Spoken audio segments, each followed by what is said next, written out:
Bem-vindos e bem-vindas ao podcast Você Tem Sede de Quê?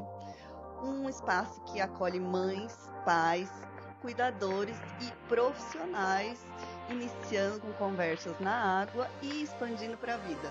E hoje eu tenho um convidado muito especial, criador da natação criativa e recentemente ganhou o prêmio de melhor podcast do Brasil na categoria esportes. Com vocês, Renato Simon. Tatiana, muito obrigado por essa parceria que já vem de anos, obrigado por abrir esse espaço, ainda mais quando a gente ganha esse troféu, um prêmio que muito importante, que eu falo que não fui eu que ganhei, a comunidade aquática ganhou esse prêmio, foi uma votação por júri popular, a gente conseguiu vencer o futebol, os outros dois finalistas eram canais de futebol, então mostrar a força, aumentar a visibilidade da natação e mostrar que são muitos nadadores, que estima-se que são 1 milhão de nadadores pelo Brasil. Então vamos dar voz a esse povo, vamos levar conteúdo de qualidade e que venham mais podcasts como o seu para falar sobre natação.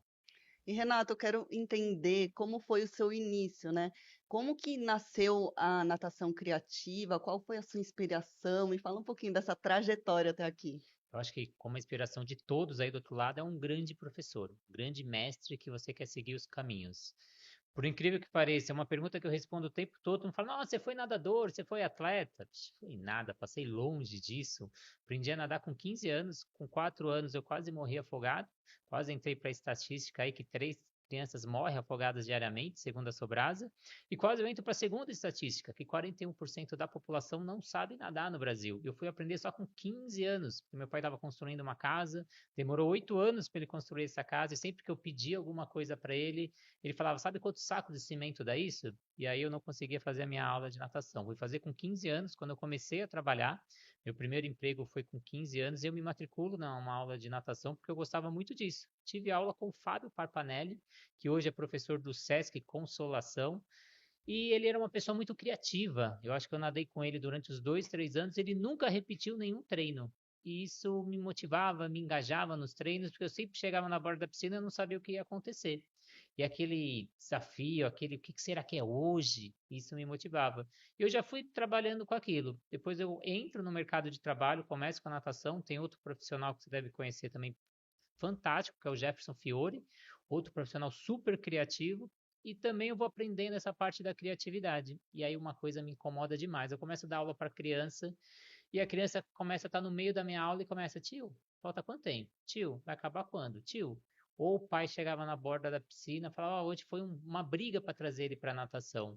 E eu não entendia. Toda criança que a gente chega no final de semana, vamos para a piscina, a criança adora, a criança comemora e quando chegava na aula de natação ela queria ir embora. Ou ela não queria nem vir para a aula de natação. Aí eu comecei a me perguntar, a refletir, a estudar e eu percebi que os métodos de ensino estavam um pouco ultrapassados, porque os métodos de ensino são de 2 séculos atrás, o professor do século passado e a criança desse século. E aí não batia. E aí eu comecei a vir com uma nova abordagem, uma nova dinâmica, trazendo jogos, brincadeiras, faz de conta. E a aula começou a ficar divertida, eu comecei a engajar essas crianças. Aí surgiu a estratégia da natação criativa, eu fui utilizando, foi aumentando, aumentando, começou a dar certo, e aí a gente cria dentro do AMB Tênis Clube, com coordenação da Andrea Zani, a aula historiada, onde cada aula era um pedaço de uma história, então imagina a criança vem para a natação, ela acha um pedaço de um mapa, fala, tio, cadê o restante desse mapa? Vem na próxima aula que eu te conto. Aí na segunda aula ela acha outro pedaço. Cadê o terceiro pedaço? Vem na próxima aula que eu te conto. E ela ficava engajada, como a Netflix faz com a gente. Quando dá aquele boom no episódio, o episódio acaba para você ter que começar o seguinte. Eu terminava no boom para a criança retornar no dia seguinte. Até que um dia eu sou convidado para ministrar uma palestra e eu era uma pessoa que eu falo que eu era rato de curso. Eu, na faculdade, eu coloquei como meta fazer 5 cursos por cada semestre. Eu terminei os 4 anos de faculdade com mais de 50 cursos. E uma coisa que me incomodava nos cursos, que às vezes eu ia lá, fazia curso com a Tassiana, não esse exemplo seja assim, mas daqui 2, 3 anos eu ia fazer o mesmo curso com o mesmo palestrante, era a mesma coisa. Ou eu ia para um curso e era muito lindo no slide, mas na minha realidade não batia muito. E aí o que, que eu quis fazer como termômetro do meu primeiro curso? Eu abri um grupo do Facebook que chamava Criatividade e Inovação na Natação, onde eu desafiei as pessoas que fizeram o curso que pelo menos uma coisa do que eles viram no curso eles tinham que postar colocando em prática. E logo no começo, o curso foi no dia 9 de outubro de 2017. Já no dia 15 de outubro, o Rafael Fisgueira, então se o Rafael está assistindo isso, ele mudou a minha vida, ele fez a primeira postagem. E aí depois já veio a Kátia Silene no dia 3 de dezembro, a Norma Iacabe, a Sheila Cardoso, todo mundo começou a postar.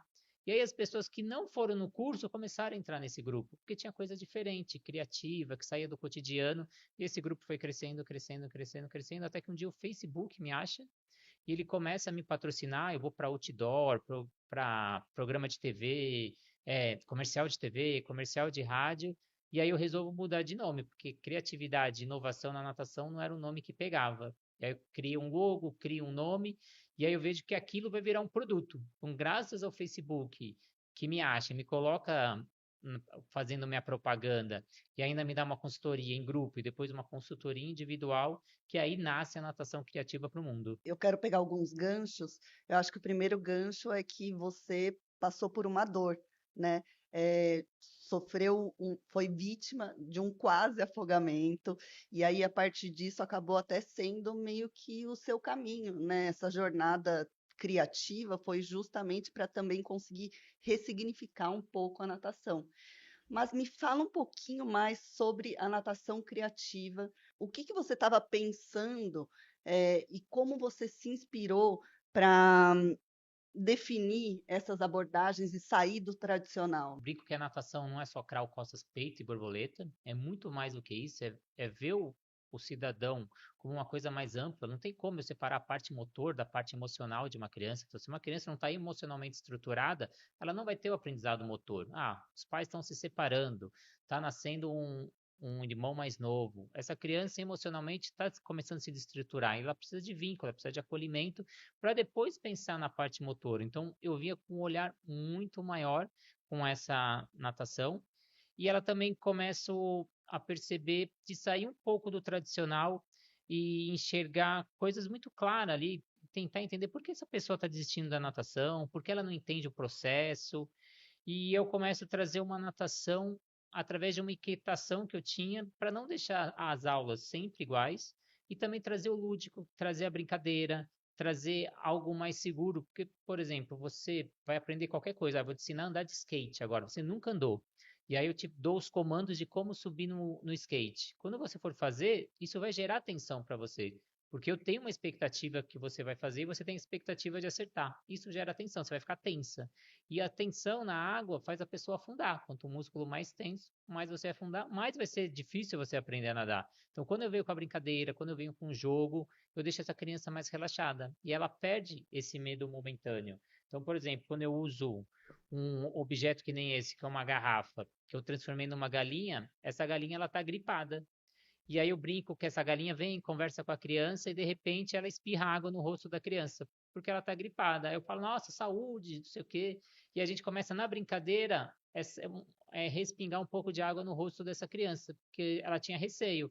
Mas na brincadeira ela não percebe que a água está sendo no rosto dela, ela só está vendo que a galinha está resfriada. Então, através desse mundo da imaginação, você começa a quebrar alguns bloqueios dessa criança. E utilizando o lúdico, o faz de conta, aí eu começo a aumentar trazendo vários jogos, usando a criatividade. Eu começo a estudar a fundo o que é criatividade, o que é ludicidade, começo a trazer a psicomotricidade, neurociência, aprendizagem motora para dentro da natação. Aqui eu gosto sempre de quebrar alguns mitos. E você falou da água no rosto. É bom ou é ruim água no rosto, Simon? Eu vou te dar um exemplo. Imagina você tá lá, e essa brincadeira sempre existe. Você tá lá na praia, ou tá na piscina no final de semana, tá com os amigos, e você tá ou de costas, ou tá meio de lado, e alguém vai e joga água para você. É uma sensação gostosa? Não é. Ninguém gosta dessa sensação. E às vezes a gente, como professor, faz isso na criança. A criança tá passando, a gente pega aquele baldinho e joga na cabeça da criança. E a água tem que ser um momento prazeroso com a água. Então você não pode criar isso daí. Então, pelo menos eu falo, quando você vai molhar qualquer parte da cabeça ou o rosto dessa criança, você tem que pedir permissão. Eu, por exemplo, quando eu coloco todas as crianças para entrar na piscina, eu vou molhando cada parte do corpo e quando vai chegar na cabeça, eu falo, nossa, o que que faltou? A criança, faltou a cabeça. Então, ó, põe a mãozinha que eu vou colocar o shampoo. Agora esfrega, esfrega, passa na cabeça. Eu falei agora, como faz para tirar o shampoo? Com a água. Eu posso tirar o shampoo? Pode. Então você pediu permissão para fazer. Então sempre que você for molhar a cabeça dessa criança, você pede essa permissão para ela. e ela vai te autorizar a fazer isso. E quando uma criança não quiser, você respeita, dá o tempo dessa criança. Porque os momentos de água têm que ser momentos prazerosos. Exato. E é extremamente importante essa adaptação do rosto na água para fazer a adaptação das vias sensoriais, para depois a gente conseguir equilibrar esse corpo para o deslocamento, enfim. E aí, quando a gente fala do mercado de profissionais, o que que você considera como uma lacuna ainda nesse mercado? E quais são os projetos que estão relacionados a isso, né, num futuro da natação criativa? Quando eu comecei a dar aula, o que eu percebi, assim, muito nítido, é que a formação dos professores era muito técnica e pouco humana. Não tinha esse olhar nessa pessoa. Então, a gente preocupava muito com a abraçada, com a pernada, com a respiração, mas pouco sobre a criança, sobre o seu desenvolvimento e sobre a emoção. Que nem quando a gente entra na faculdade, os livros que entregam para a gente são livros de técnicas. Maglixo, como nadar mais rápido, nadar ainda melhor. Então, acredita-se que se eu entendo o que que é a técnica do nado, eu sei como transmitir isso para o meu aluno. Isso não existe.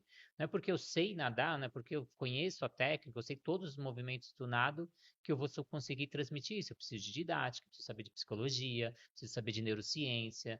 Então, eu preciso entender todo o contexto. Então, eu vi muito essa lacuna que me incomodava demais. Então, eu entendia que o professor, ele sabia todo o conteúdo, mas ele não sabia como ensinar para uma criança de verdade. Então, quando uma criança tem medo, quando uma criança, cada um tem o seu próprio ritmo, quando cada criança tem uma linguagem própria, que uma coisa é você ensinar para a massa, uma coisa é você ensinar para quem tem mais dificuldade. Aí você começa a virar especialista.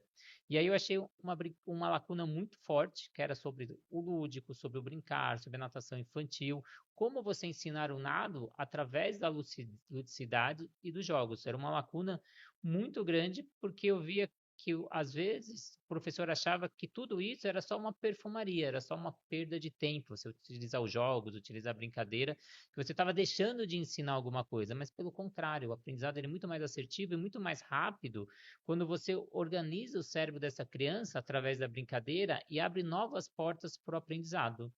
E aí eu também sentia a falta da parte da segurança aquática. Eu vi que muita gente, a criança entrava na piscina e a primeira coisa que ensinava era o nado de crawl. E a gente precisava trabalhar a prevenção aquática. Então, acima de tudo, a natação salva vidas. Então, já tem estudos que mostram que quem faz aula de natação tem 88% de chance maior de sair de uma situação problema. E aí eu estou preocupado no crawl, no costas, no peito. Quando ele cai numa piscina acidentalmente, ele vai nadar crawl? Não vai nadar crawl, ele tem que saber sair daquela situação problema. 90% dos acidentes acontecem 1 metro da borda. Não vai acontecer no meio da piscina. A gente está querendo que uma criança pequena atravesse 25 metros. E o mais importante é que ele nade 1 metro e consiga sair da piscina de forma independente e autonomia. Então foram algumas coisas que foram aparecendo, que eu fui achando algumas brechas. E aí, qual que é o caminho agora? Eu vejo que é a formação de professores. E isso ainda é muito mais visível hoje em dia. Não querendo falar daquela coisa, a gente é velha, não, a gente vive do passado, mas na nossa época, a formação na graduação ela era muito mais forte. Eu, por exemplo, tive 2 anos de natação. Hoje tem graduações que são 6 meses, um semestre apenas. Aí você tem que aprender bebê, infantil, adolescente, adulto, aprendizagem, treinamento, deficiente, hidroginástica, um monte de impossíveis aprender isso em 6 meses. E tem faculdade que nem prática tem.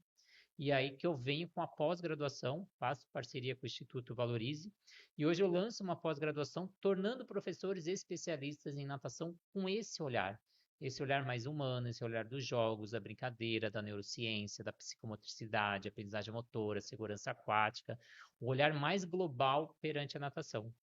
Inclusive, você reuniu profissionais referência da área, e isso quero até te parabenizar, porque eu acho que é uma grande conquista para a natação infantil, principalmente. E hoje em dia, a natação criativa ela já está numa abrangência nacional. Né? Ela reúne famílias, ela reúne os profissionais, né, que chegam às famílias. E como você percebe, né, esse impacto na prática? Né? Quais são os feedbacks que você recebe dessas pessoas, né, tanto dos profissionais quanto das famílias também que você atende? Hoje a natação ele é um ecossistema da natação, ele não é um produto só. Tu fala que natação criativa é uma metodologia, natação criativa é um podcast, a natação é uma consultoria. Então, hoje eu brinco que eu sou um polvo. Eu tenho vários tentáculos e eu atendo várias áreas da natação. Tenho aplicativo de natação, tenho plataforma de curso online, tenho pós-graduação, tenho podcast, loja virtual, atendimento domiciliar em condomínio e residência. Puta, eu vou esquecer que tem mais um monte de coisa, planos de aula, grupo de estudos, tem muitos projetos, mas eu percebo muito que você falou da família, a família consegue ver o resultado, e isso não tem preço. Eu, por exemplo, peguei uma criança há pouco tempo para dar aula personalizada, ele já estava na academia há 2 anos, uma que ele não gostava de ir e outra que ele não tinha progresso. E aí a mãe, depois do feedback, falou, em 2, 3 meses você fez uma coisa com o Noah que ele não tinha feito em 2 anos. Então, mesmo a gente falando de brincadeira, parece às vezes que é até engraçado. Como através da brincadeira você vai aprender mais rápido, você vai ter mais assertividade. E por incrível que pareça, na brincadeira gera mais atenção, gera mais disciplina, gera mais concentração, gera mais engajamento dessa criança. Ela quer retornar todo dia na aula seguinte. E eu, por exemplo, estou com alunos adolescentes, que é um outro quadro ali com gap na natação, porque já tem estudos que falam que quando a criança sai da iniciação para o aperfeiçoamento, a gente perde 70% dessas crianças. Então, os adolescentes não querem continuar na natação. É o primeiro esporte de toda criança, mas a gente não dá essa continuidade, porque a gente não fala a linguagem do jovem dentro da piscina. E é um outro grupo que eu estou pegando bastante, são os jovens. Eu, por exemplo, estou com 2 irmãos que eles já estão no ensino médio, eles não têm mais agenda, acho que já fazem, vou falar 6 semestres aí, praticamente os 2 anos, todo semestre começa, a mãe fala, ó, Renata, eles vão parar, não dá mais, a agenda deles está lotada, eu não consigo. Aí dá 2, 3 semanas, então, ó, o André e a Letícia pediu para voltar. Eles conseguiram encaixar na agenda deles. Todo semestre é a mesma coisa, porque eles têm prazer de vir para a natação. Eu tenho um engajamento deles quererem retornar, mesmo sem agenda, eles dão um jeito. Que quando a gente gosta, a gente quer continuar. Ô, Renato, e quais são os erros mais comuns que você identifica quando alguém tenta ser criativo, mas sem a fundamentação? Eu acho que são 3 erros comuns que eu vejo. Primeiro é a criatividade sem intenção pedagógica. Ah, fala, eu preciso ser criativo. Aí todo mundo começa a inventar, inventar, inventar, mas confunde de atividade divertida com atividade formativa. O lúdico, ele precisa ter objetivo. Eu preciso ter um objetivo muito claro, seja motor, seja emocional, seja criar vínculo com essa criança, senão vira uma dispersão. Eu tenho isso muito claro. Então, hoje a criança tem que aprender virada olímpica. Quando eu saio da piscina, eu tenho que fazer essa pergunta para mim mesmo, como professor. A criança aprendeu o virado olímpico, ou aperfeiçoou, melhorou a virada olímpica dela? Conseguiu? Nossa, a aula foi bom. Essa criança, aí eu me faço uma outra pergunta, ela aprendeu a virada olímpica e ela ainda se divertiu na aula com jogos e brincadeira? Aí foi só aula ouro. Você conseguiu ensinar e ela ainda se divertiu na aula. Então aí o aprendizado sai. A segunda coisa que eu vejo é o excesso de estímulo e falta de progressão. Então, às vezes, a aula começa a virar uma colagem de brincadeira, uma colagem de exercícios diferentes, sem sequência lógica. E aí a criança não consolida as habilidades e perde referência. Porque o aprendizado, ele gera de repetição. Eu tenho que repetir aquele movimento várias vezes. Só que a criança não tem que perceber que ela está repetindo aquele movimento. Ah, vou fazer um trabalho de perna com essa criança. Uma hora ela vai fazer o foguete. Outra hora ela vai fazer o tubarão, outra hora ela vai fazer o outro tubarão. Ela fez os 3 movimentos iguais, mas para a criança foram 3 exercícios diferentes. Mas eu, como professor, eu sei basicamente o que eu quero dar, qual é o meu objetivo, e não ficar colando e copiando vários exercícios. E o terceiro é usar o lúdico para mascarar uma insegurança técnica. Então, às vezes, eu não tenho o conhecimento técnico, eu não me aprofundei no aprendizagem motor, na psicomotricidade, na evolução dessa criança, e aí eu começo a brincar por brincar. Aí a aula vira recreação. Não que a recreação seja uma coisa ruim, só que é outro objetivo. A gente não está lá para recrear a criança, a gente está lá para ensinar a natação e ela tem que ter o domínio técnico. Então, mesmo com a brincadeira, eu tenho que passar a parte técnica. Não estou aqui para dizer que a natação agora não é mais técnica, não tem que passar os fundamentos, habilidades dos 4 nados. Tenho, mas de maneira mais criativa. E aí, englobando tudo isso, tem muita gente que acha que a criatividade é criar uma coisa nova, uma coisa diferente que nunca ninguém fez. É isso também. Mas tem outras formas. Eu posso usar a criatividade para resolver um problema. Ah, ele não está conseguindo aprender a respiração, eu acho uma forma diferente. Por exemplo, a criança não sabe o que que é a respiração. Eu criei esse sapo aqui, que ele assopra a bexiga e aí ele enche a bexiga. Porque a criança às vezes não sabe o que que é soprar e o que que é puxar o ar. E aí eu ensino através de uma brincadeira, de uma coisa nova, diferente, para resolver um problema meu.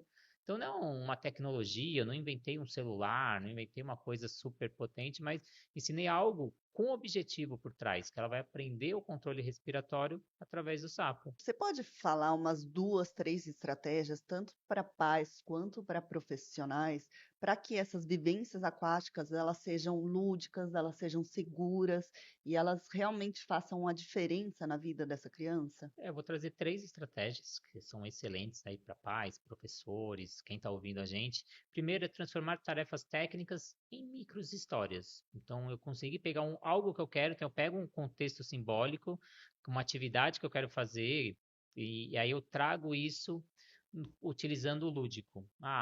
Em vez de ele vai atravessar a piscina, ele vai atravessar um rio encantado em busca de um tesouro para ajudar os personagens. Então isso aumenta o engajamento, diminui a tensão emocional da criança, isso converte em técnica. Então, a gente vai fazer a criança fazer um cavalinho, por exemplo, colocar ela em cima de um macarrão. E aí eu coloco isso no macarrão, coloco o meu cavalo e ela sentou no cavalo encantado. Então ela está atravessando a piscina no cavalo encantado e não no espaguete sem cor, sem atração para aquela criança, sem ser atrativo. Só de colocar isso na cabeça do espaguete já virou um cavalo para essa criança. Você já começa a ficar encantado. A segunda coisa é utilizar comandos claros, orientados por segurança. Então, você que é pai, você que é professor, você tem que dar comandos muito claros e condicionar essa criança. Como, por exemplo, só ensinar a criança a entrar na piscina com seu comando. A criança não pode entrar na piscina sozinha. Então, todas as vezes, você tem que falar isso para a criança. Eu, por exemplo, se eu der 365 aulas para a criança, eu vou falar 365 vezes que ela só pode entrar depois que eu entrar. A criança só entra na piscina depois do meu comando. Então eu entro na piscina, eu falo 1, 2, 3, já. Agora ela pode entrar, seja sentada, seja em pé, depende da habilidade. Então tudo isso tem que ser voltado para a gente prevenir possíveis incidentes e reduzir riscos. Então eu tenho que trabalhar a segurança aquática. Então tudo que você for fazer é muito gostoso brincar, é muito divertido, mas se você vai fazer uma brincadeira que gera um risco, que gera uma insegurança, essa brincadeira já não é legal. Eu tenho que pensar, acima de tudo, na prevenção aquática. Então, sempre pensar em movimentos que nem antigamente a gente fazia aquela famosa briga do galo. É divertido fazer a briga do galo, colocar uma pessoa em cima de você e um tentar empurrar o outro? Mas não é uma brincadeira que pode gerar algum acidente, algum problema, pode bater a cabeça na borda, pode cair de mau jeito, pode uma criança cair em cima da outra. Então, não vou fazer uma atividade dessa porque está contra a prevenção aquática. Então, eu tenho que pensar, acima de tudo, a prevenção.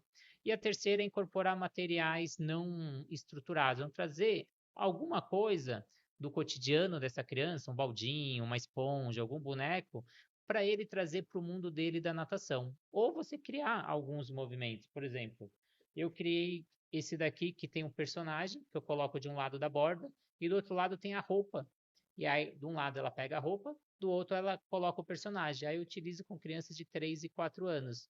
Por que essa atividade? Porque ela está criando a personalidade dela. Ela está saindo do egocentrismo e criando a personalidade do eu. Então ela cria isso primeiro no personagem. E ela vai criando, colocando a mão, colocando a roupa, colocando o pé. E ela vai criando que outra pessoa tem outro gosto, tem outro desejo, tem outras necessidades. E ela vai saindo da fase egocêntrica. Então você tem que estudar que fase essa criança está e que tipo de brincadeira e jogo você vai utilizar. Agora, voltando um pouquinho sobre a história da natação criativa, existe algum momento marcante que você percebeu que a natação criativa ela saiu somente da dimensão técnica e ela alcançou algo mais profundo? Olha, primeiro eu estudei muito e eu precisava sempre de um influenciador. Quando você cria algo novo, você precisa de um influenciador para fazer a sua marca crescer. Não adianta eu falar que a natação criativa é boa, que a natação criativa é excelente, que dá resultado. Eu precisava que alguém fizesse isso. E meu influenciador foi a Ana Cristina Amaral. Não sei se você conhece a Ana Cristina. Eu tenho uma história muito legal. Fiz até um podcast com ela, se vocês quiserem se aprofundar nessa história, mas resumindo, ela era uma professora técnica, trabalhava com natação master, não trabalhava com criança. E no meio da pandemia ali, eu fui dar um curso que chamava Inovação e Criatividade na Natação, alguma coisa assim. Ela viu o curso e falou: o que tem para inovar? Já tô na natação há 40, 50 anos, não tenho que inovar. É bater perna, girar o braço e respirar, não tenho que inovar. E aí ela foi nesse curso. E me gerou muita insegurança, porque eu estava começando na época de palestras. Ela era muito amiga de todos os professores que eu trabalhava no Clube Pinheiros. Ela trabalhava no São Paulo. E eu falei, nossa, a Ana vai, ela não tem o perfil do meu curso, ela vai chegar lá, não vai gostar, vai falar mal de mim para todos os meus amigos, acabou minha carreira como palestrante. Estou começando agora, lascou. E ainda o curso era só prática, não ia ter teoria, eram 5 horas de prática, eu não vou conseguir nem contextualizar o porquê eu estou utilizando esses jogos, essa brincadeira. Aí foi chegando perto, meus amigos falaram, Ana Cristina vai no seu curso, Ana Cristina vai no seu curso. Só que não sei se você lembra, teve aquela época que teve a greve dos caminhoneiros, estava faltando gasolina. E aí o curso estava para ser cancelado, o curso vai ter, o curso não vai ter, e não ia ser em São Paulo, ia ser no interior. E eu sabia que a Ana Cristina morava no Morumbi, e eu estava indo para o curso com o último quantidade de gasolina. Eu ia dar o curso, voltar e não ia mais andar com o meu carro, porque acabou a gasolina, não tinha mais gasolina em nenhum posto. Eu falei, Ana Cristina não vai, com certeza ela também não tem gasolina. E eu torcendo para ela não ir. Ana Cristina não vai, Ana Cristina não vai. Cheguei no curso, ela não estava lá. Aliviei. Aí tá, no meio do curso ela chega atrasada. Segundo ela, ela pegou carona ali com não sei quem, chegou. E ela chegou e não entrou na piscina. E eu não sei se você conhece na Cristina, mas ela tem a cara bem fechada, bem séria, né? Ela não deu um sorriso no meu curso. Foi o tempo todo fora da piscina, cara fechada. E eu tenso ali. Falei, ela chegou no meio, não pegou contexto, pegou história no meio, putz, já era. Acabei o curso, primeira pessoa que eu vou, Ana Cristina. E aí, Ana, você gostou? Nossa, adorei. Achei super legal, super diferente. Eu vou aplicar amanhã. Falei, nossa, se você gostou, faz um depoimento pro meu curso. Ah, eu tô com pressa, eu preciso ir embora. Falei, não gostou. Se gostasse, tinha feito um depoimento. Aí eu já saí frustrado. Falei, não gostou, vai falar mal de mim, vai falar mal de mim, vai falar mal de mim, lascou. Aí, pro meu espanto, na semana seguinte ela começa a produzir, na outra ela começa a produzir, produzir, e ela não para de produzir, ela começa a criar várias coisas. Aí eu trago ela para dar alguns pedaços do meu curso, depois ela vira palestrante, vira escritora de livro, criou Brincantes, e aí, depois conversando com ela em bastidores, ela comentou que ela não aguentava mais a natação, ela queria se aposentar, porque ela não aguentava mais colocar as crianças de castigo na aula dela, porque ela era totalmente tecnicista, as crianças não, não aceitavam, né, aquele comando. E aí ela falou, não tenho nada a perder. Ele falou, vou tentar fazer. E começou a dar resultado, os pais começaram a elogiar, ela começou a gostar. E ela tem um episódio que um dia ela recebe uma carta do presidente do São Paulo, que é um time de futebol, voltado para o futebol, elogiando o trabalho dela, porque muitos pais começaram a elogiar, ele começou a receber isso, e ele faz uma carta do próprio punho e manda para a professora elogiando ela. E ela trabalha em São Paulo há anos, ela falou que nunca viu nenhum professor receber isso, ainda mais de natação, no mundo de futebol. E ela fala que hoje ela não quer mais se aposentar. Hoje ela sente prazer em dar aula de natação porque ela vê o sorriso e os pais elogiando. Bom, então esse prêmio, o prêmio O Melhor Podcast do Brasil, eu acho que já mostra um pouco do quanto você inspira as pessoas, né, e fortalece o mercado. Eu acho que isso é grandioso. Eu te conheço, antes da natação criativa, virar esse sucesso, né, e ter essa abrangência. Então eu acho que primeiro eu tenho muito orgulho da sua jornada, de ter acompanhado tudo isso, às vezes um pouquinho mais de perto, outras um pouquinho mais de longe, mas sim, eu acho que essa trajetória foi realmente incrível. E o que esse reconhecimento representa para você e para a comunidade aquática? Acho que esse prêmio é um símbolo, né, de um grande feito. Quando o podcast surgiu, ele surgiu como projeto social. Como a maioria dos meus projetos, eles surgem de projetos sociais e depois viram grandes projetos. Eu comecei na pandemia, em 2020, a fazer o primeiro podcast, porque eu percebi que as academias estavam quebrando no meio da pandemia. E se a maré da natação caísse, ia ser pior, porque não ia ter lugar para eu dar aula, não ia ter professores para eu formar, eu não ia conseguir dar curso, então eu tinha que fortalecer a área, eu tinha que fortalecer a estrutura. E aí eu crio um podcast para gestores, onde eu pegava os gestores que estavam fazendo sucesso no meio da pandemia, no meio daquela bagunça, não sei se vocês sabem, você que é pai ou mãe, mas foi um impacto de mais de 1 ano e meio para a natação, porque primeiro foi fechada as academias, depois foi aberta com horários curtos, né?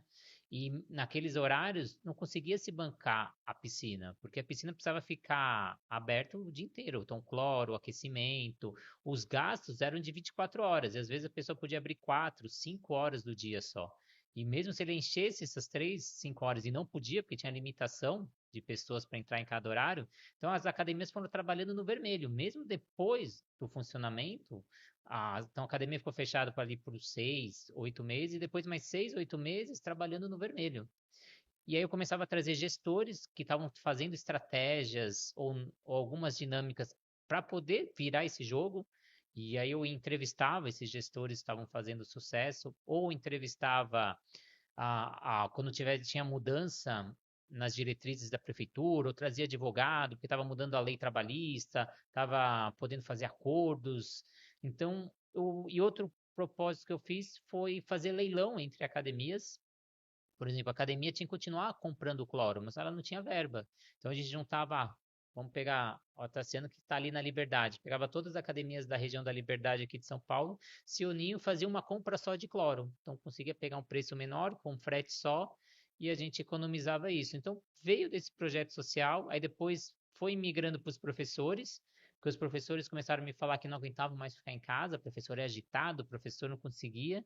Tinha professor falando que estava com ansiedade, com depressão, e aí eu começava a entrevistar profissionais que tinham sucesso para inspirar esses professores, e eu comecei a trazer a história da Renata Rodrigues, Cláudia Barros, vários profissionais para inspirar os professores que estavam em casa.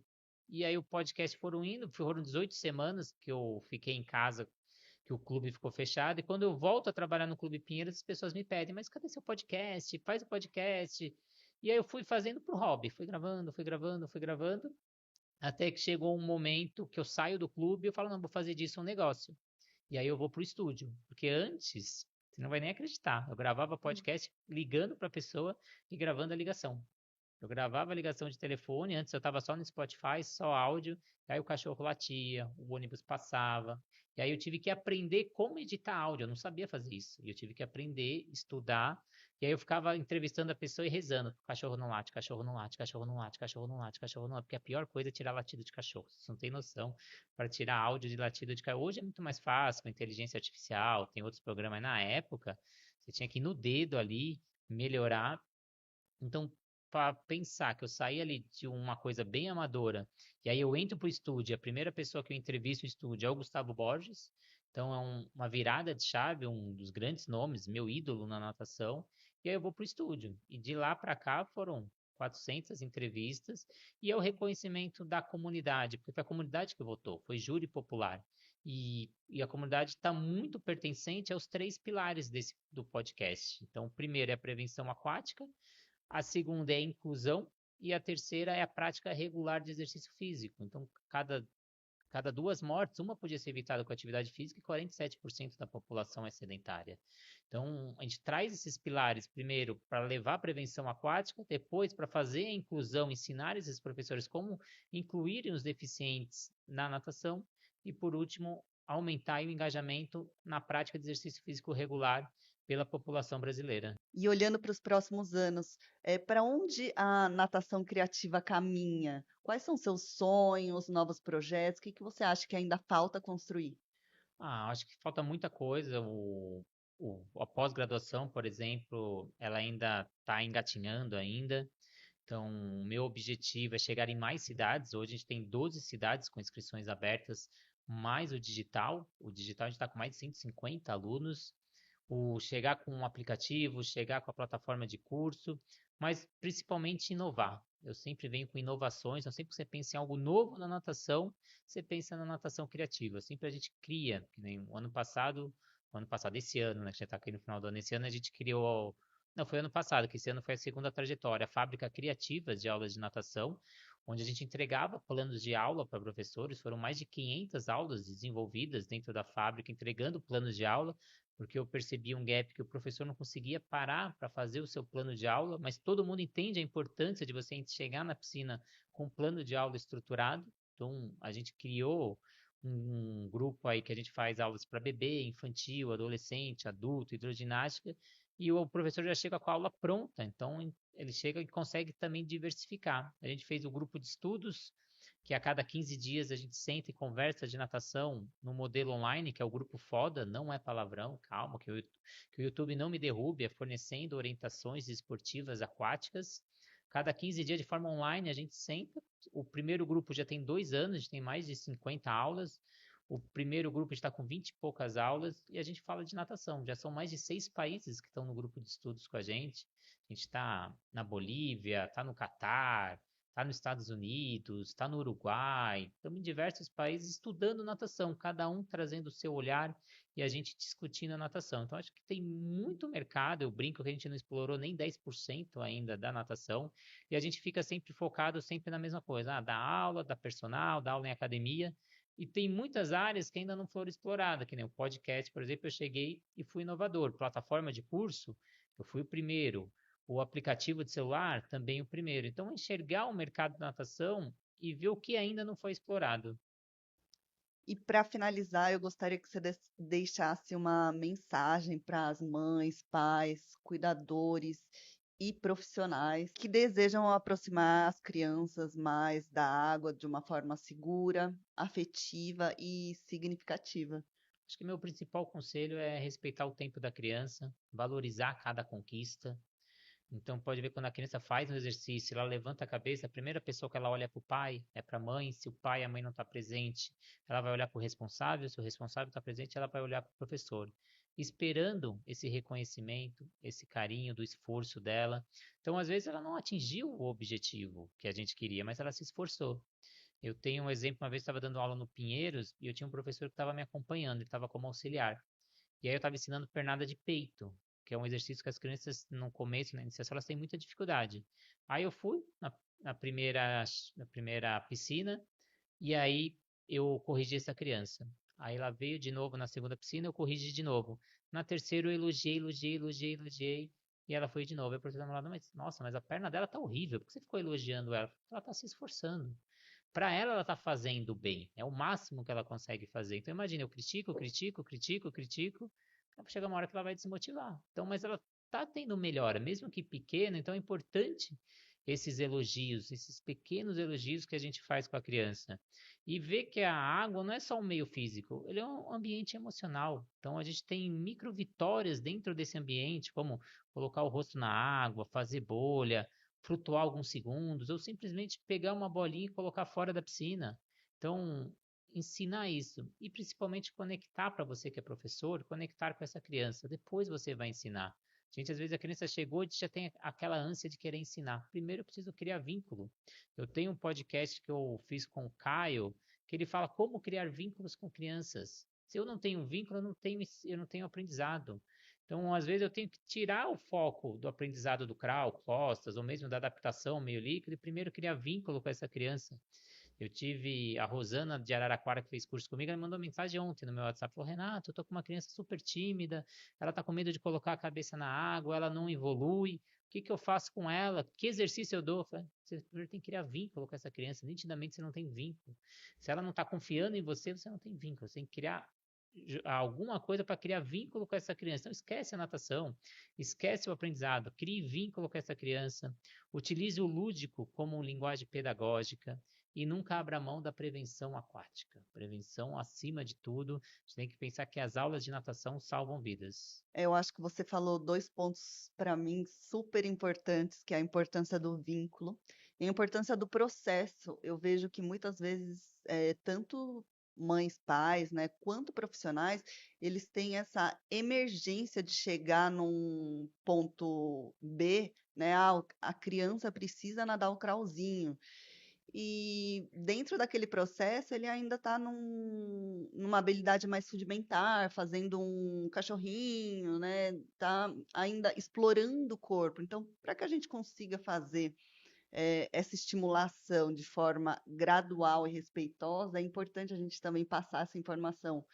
E eu acho que você abordou a questão do vínculo com a criança, mas também essa proximidade com os pais para poder passar essas informações, né? E conseguir fundamentar todo esse trabalho. Eu queria agora, só para finalizar, última finalização, para você, natação infantil é? Olha, natação infantil para mim é a conexão do mundo com a piscina, que é um ambiente prazeroso para a criança, é lúdico, então você cria essa conexão. E quem quiser encontrar o Renato Simon ou a Natação Criativa tem que procurar onde? Onde eu te encontro? @natação criativa em todas as plataformas. É o YouTube, Instagram, Trends, TikTok. Colocou natação criativa, você acha. Colocou no Google ali na pesquisa, você vai achar, porque hoje é o maior canal do Instagram da América Latina e hoje o melhor podcast do Brasil. Então a gente está colecionando aí várias conquistas. Nós vamos deixar todos esses links aí nos créditos aqui desse podcast. E primeiro eu quero agradecer o apoio, né, e o impulso para fazer com que o Você Tem Sede de Que volte ativa. E agradecer também o compartilhar conhecimento, o promover a natação dessa forma tão grandiosa. E realmente agradecer a nossa parceria. Obrigada, Simon. Muito obrigado e até a próxima aí. Você tem sede de quê? Mergulhe com a gente.